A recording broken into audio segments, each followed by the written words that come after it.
పల్లా ఏక్ number చోర్ రాజేశ్వర్ రెడ్డి భూ కబ్జాల పర్వం, వందల సంఖ్యలో ప్లాట్ల ఆక్రమణ, 10 ఎకరాల్లో కబ్జాలు, 2000 గజాల పార్కు స్థలం గాయం, 3.5 ఎకరాల స్థలాన్ని 24 ఎకరాలు చేసిండు.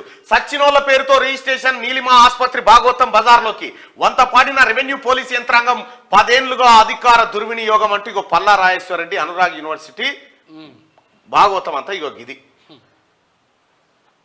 మొత్తం వీని పనంతా దోపిడే.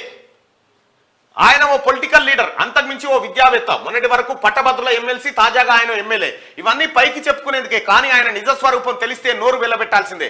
ఆయన పక్కా ఏక్ నంబర్ చోర్, భూ కబ్జా రాయుడు, ప్రైవేట్ యూనివర్సిటీ ఆసుపత్రులు పెట్టి పేద ప్రజల రక్త మాంసాలను పీల్చి పిప్పి చేసే నరహంతకుడికి ఏమాత్రం తీసిపోడు.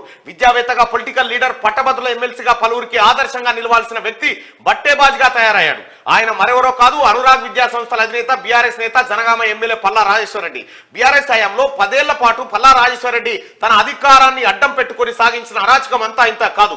పెద్ద దొర కేసీఆర్ పంచన చేరి అమాయక పేదల భూముల్ని కొల్లగొట్టాడు. వ్యవసాయ భూములను కాదండోయ్, ఆఖరికి జీవితాంతం కష్టపడి పైసా పైసా పోగు చేసి కొనుగోలు చేసిన ప్లాట్లను సైతం స్వాహా చేశాడు. గట్కేశ్వర్ మండలం కొర్రాముల గ్రామంలోని ఓ వెంచర్ మొత్తాన్ని కబ్జా పెట్టేశాడు.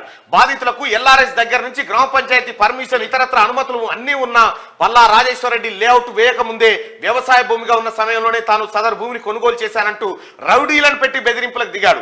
కాదు మొర్రో, మేము పైసలు పెట్టి కొనుగోలు చేశామని బాధితులు లబోదిపోమంటూ మొత్తుకున్నా ఫలితం లేకపాయే.